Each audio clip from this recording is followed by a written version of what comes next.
Hello friends, welcome back to my channel Rainbow. और आज मैं बताऊंगी सर्दी हो या गर्मी हो या बरसात हो, किसी भी मौसम में आपके प्लांट अगर ग्रोथ नहीं कर रहे हैं, प्लांट में नए शूट नहीं आ रहे हैं, प्लांट में कलियां भी नहीं बनती और जो पत्ते आते हैं वो छोटे छोटे आ रहे हैं तो अक्सर ऐसा होता है। नर्सरी से हम पौधे लाकर लगाते हैं लेकिन पौधे में ना ही कोई ग्रोथ होती है, ना ही कोई नए शूट निकल कर आते हैं। और अभी जो फर्टिलाइज़र के बारे में बताऊंगी, ये एक कंप्लीट फर्टिलाइज़र होगा जो प्लांट में ग्रोथ के साथ साथ फ्लावरिंग भी लाएगा। बरसात में भी आप इसे दे सकते हैं और इससे प्लांट में कोई भी तरह का कोई प्रॉब्लम नहीं आएगा। आप नर्सरी से अगर नए पौधे लाकर लगाए हैं और 1 महीना हो चुका है तो इस तरह के लिक्विड फर्टिलाइज़र आप दे सकते हैं जो प्लांट में ग्रोथ भी लाएगा, साथ में फ्लावरिंग भी लाएगा। तो पौधे की पत्तियां अक्सर लाइट ग्रीन कलर की हो जाती हैं बरसात के बाद, और इसका भी ये सोल्यूशन करेगा। तो इसको एक तरह से मैजिकल फर्टिलाइज़र कह सकते हैं। बहुत सारे प्लांट हैं, जैसे मेरा मोगरा है, मोगरे में जो फ्लावरिंग होती है वो उसके नए शूट में ही होती है। तो आपके मोगरे प्लांट में अगर एक बार फ्लावरिंग हो चुकी है और प्लांट में कोई नए ग्रोथ नहीं है तो प्लांट को आप ट्रिमिंग करके इस तरह का फर्टिलाइज़र दे सकते हैं। ट्रिमिंग यानी हल्की कटाई छटाई। और जो नए पौधे लगाए हैं, जो मेरे ये पौधे देख सकते हैं नए पौधे हैं, इनको मैंने कटिंग से तैयार किया है तो इनको मैंने रिपोर्ट भी कर लिया है। इनकी ग्रोथ सही करने के लिए ये फर्टिलाइज़र बहुत ज़रूरी होता है। तो कंप्लीट जो खाद होती है, आज जो मैं बताऊंगी ये एक कंप्लीट खाद है जिसमें भरपूर मात्रा में नाइट्रोजन तो होगा ही, साथ में फॉस्फोरस पोटाशियम तीनों ही होंगे। और जो माइक्रो और भी बहुत सारे ऐसे माइक्रो और मैक्रो न्यूट्रिएंट्स होते हैं, जैसे बोरोन है, जिंक है और कैल्शियम है, बहुत सारे ऐसे न्यूट्रिशन होते हैं। साथ में ये फर्टिलाइज़र एमाइनो एसिड से भरा हुआ है, फॉल्बिक एसिड है, ह्यूमिक एसिड है और प्रोबायोटिक भी है इसमें। और ये प्लांट ग्रोथ रेगुलेटर का भी काम करेगा। तो आपके हर एक पौधे के लिए ये ज़रूरी है। जैसे आपने ऑर्नामेंटल प्लांट लगाए हैं या मनी प्लांट लगाए हैं या किसी भी तरह के इंडोर प्लांट हैं, इनमें भी दे सकते हैं। इनकी ग्रोथ सही करने के लिए ये जो नाइट्रोजन बेस्ड फर्टिलाइज़र है इसको आप दे सकते हैं। और इसको मैंने जार में बनाया है। यहाँ पे मेरे 2 लीटर का जार है और इसमें मैंने 1 लीटर फर्टिलाइज़र बनाए हैं। तो ये लिक्विड तरीके से देंगे तो आप गर्मी हो या बरसात हो या किसी भी सीज़न में इसका इस्तेमाल कर सकते हैं। जिस पौधे में आपकी ग्रोथ की ज़रूरत है आप इस तरह जार में बनाकर रख सकते हैं, या बड़े साइज़ के आपके पास अगर बकेट है, बकेट में भी बनाकर रख सकते हैं। तो इसका इस्तेमाल आप 15 डेज़ के गैप में एक बार कीजिए, बहुत ही बढ़िया है और इसका रिज़ल्ट आप खुद देख पाएंगे। तो आगे जब भी आप विंटर फ्लावरिंग प्लांट लगाएंगे या विंटर वेजिटेबल प्लांट लगाते हैं तो इस तरह के जो फर्टिलाइज़र है ये बनाकर रख दीजिए। और जब भी आपको ज़रूरत पड़े, यानी आप 10 से 15 डेज़ के गैप में एक बार प्लांट में ज़रूर दे दीजिए। देना भी बहुत आसान है क्योंकि ये लिक्विड तरीके से हम देते हैं और पौधे बहुत जल्दी ले भी पाते हैं। मिट्टी को ये उपजाऊ बनाता है क्योंकि इसमें बहुत सारे माइक्रोब्स होते हैं और माइक्रोब्स हमारे पौधे को न्यूट्रिशन लेने में मदद करती है, मिट्टी को उपजाऊ बनाए रखते हैं। तो किसी भी पौधे में ग्रोथ के लिए माइक्रोब्स होना बहुत ज़रूरी है।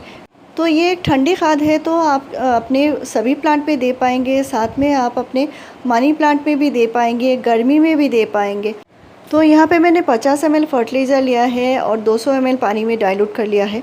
इसको मनी प्लांट में भी दिया है मैंने। और इस तरह के ऑर्नामेंटल प्लांट में देंगे तो आप 20 से 25 दिन के गैप में देंगे तो भी चलेगा, क्योंकि इनमें सिर्फ लीफ ही आती है और ये नाइट्रोजन बेस्ड फर्टिलाइज़र इनके लिए बहुत ज़रूरी होता है। तो इसको बनाने के लिए मैंने गोबर का खाद लिया है और ये बहुत ज़्यादा पुराना गोबर नहीं है, ये सिर्फ 6 महीने पुराना गोबर ही है। आपको बहुत ज़्यादा पुराने गोबर लेने की ज़रूरत नहीं है और अगर है तो ले सकते हैं। तो अगर आपके पास गोबर खाद नहीं है, कंडे हैं यानी उपले हैं, तो वो भी आप ले सकते हैं। उपले हैं तो 2 उपले आप ले सकते हैं। और मैंने यहाँ पे 200 ग्राम गोबर का खाद लिया है। साथ में मैंने 1 लीटर पानी लिया है और ये जो जार है ये 2 लीटर का जार है। तो इस फर्टिलाइज़र को ताकतवर बनाने के लिए और भी चीज़ें इसमें मिलाने बाकी है। ये जो है ये फर्टिलाइज़र बिल्कुल ख़राब नहीं होता, तो ये 4 दिन बाद रेडी हो जाता है। तो कम से कम इसको 3 दिन के लिए रखना है और इसके बाद ही ये फर्टिलाइज़र बनता है, यानी ये जो लिक्विड फर्टिलाइज़र बनता है। और ये बहुत ही कारगर है। इसमें जो लिक्विड तरीके से इसमें नाइट्रोजन आता है बहुत ही अच्छा होता है। तो ये जो मेरे पौधा है बहुत ही ग्रोथ कम है इसकी और इसमें फ्लावरिंग भी नहीं हो रही है। तो यहाँ पे मैंने थोड़ा सा फर्टिलाइज़र लिया है, जैसे 100 से 200 ml फर्टिलाइज़र लिया है। साथ में मैं मिला रही हूँ, ये देख सकते हैं एप्सम सॉल्ट यानी मैग्नीशियम सल्फेट, जो पौधे के लिए ग्रोथ के लिए बहुत ज़्यादा ज़रूरी होता है। और अक्सर पौधे में जो पत्तियाँ पीले होने लगते हैं, इसके लिए मैग्नीशियम सल्फेट की ज़रूरत होती है। महीने में एक बार मैग्नीशियम सल्फेट आप पौधे में दे सकते हैं ग्रोथ के लिए और पत्ते के अच्छी कलर के लिए, पौधे में फोटोसिंथेसिस अच्छी होने के लिए। और साथ में ये ब्लैक कलर का देख रहे हैं, ये है माइक्रो न्यूट्रिएंट्स, तो ये भी पौधे में ग्रोथ के लिए और साथ में फ्लावरिंग के लिए बहुत ज़रूरी है। तो एप्सम सॉल्ट यानी मैग्नीशियम सल्फेट मैंने यहाँ पे हाफ़ टी स्पून लिया है और जो माइक्रो न्यूट्रिएंट्स लिया है ये 1 टीस्पून लिया है। तो इसको डाइल्यूट का जो रेशियो है मैं आगे बताऊंगी और इसमें और भी चीज़ें डलेंगी, क्योंकि मिट्टी में माइक्रोब्स होना बहुत ज़रूरी है। साथ में ये फर्टिलाइज़र जो है प्लांट को लेने में बहुत जल्दी मदद करेगी। और ये है छाछ यानी खट्टी जो दही होती है, पुरानी दही घर में जो हम फेंक देते हैं, इसको मैंने थोड़ा सा पतला कर लिया है और इसका इस्तेमाल हम करेंगे इस फर्टिलाइज़र में। तो ये बहुत ही ज़्यादा गुणकारी होगा फर्टिलाइज़र, प्लांट को न्यूट्रिशन देगा और किसी भी प्लांट पे आप दे सकते हैं।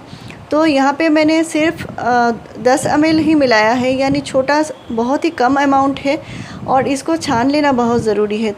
तो इसको मैंने अच्छे से छान कर निकाल लिया है। और ये जो फर्टिलाइज़र है आप बरसात में भी दे सकते हैं, लेकिन जब भी गीली मिट्टी है, गीली मिट्टी में किसी भी तरह का फर्टिलाइज़र या पानी मत दीजिए। तो हमारे जो गुलाब होते हैं या गुड़हल होते हैं या मोगरा होते हैं, सभी प्लांट पे जो नए ग्रोथ होते हैं उसी में फ्लावरिंग होती है। तो आपको इस तरह प्लांट में ये फर्टिलाइज़र देना बहुत ज़रूरी है। साथ में आपको माइक्रो न्यूट्रिएंट्स भी देंगे तो आपके प्लांट ज़्यादा से ज़्यादा ग्रोथ करेंगे और फ्लावरिंग भी करेंगे। तो इसको जो डाइल्यूट का जो रेशियो है, अगर आपने 1 लीटर फर्टिलाइज़र बनाया है तो कम से कम 5 से 6 लीटर नॉर्मल पानी मिलाकर ही पौधे में दीजिए, क्योंकि इसे डाइल्यूट करना बहुत ज़रूरी होता है। और नाइट्रोजन, जो गोबर खाद की जो नाइट्रोजन होती है वो बहुत ज़्यादा गर्म होती है, तो इसके लिए इसको डाइल्यूट करना बहुत ज़रूरी है। और इसे आप सुबह या शाम को दे सकते हैं। भरी दोपहर में आपको नहीं देना है, बहुत ज़्यादा गर्मी है दोपहर में, तो आपको नहीं देना है, शाम को देना है। तो ये एक संपूर्ण ऑर्गेनिक खाद है और कंप्लीट फर्टिलाइज़र है जो प्लांट में ग्रोथ के साथ फ्लावरिंग भी लाएगा। तो मेरे चैनल में फ्रेंड्स आपको ऐसे ही बढ़िया जानकारी मिलती रहेगी। मेरे चैनल को ज़रूर सब्सक्राइब कीजिए, लाइक शेयर और कमेंट कीजिए। वीडियो पूरा देखने के लिए थैंक यू।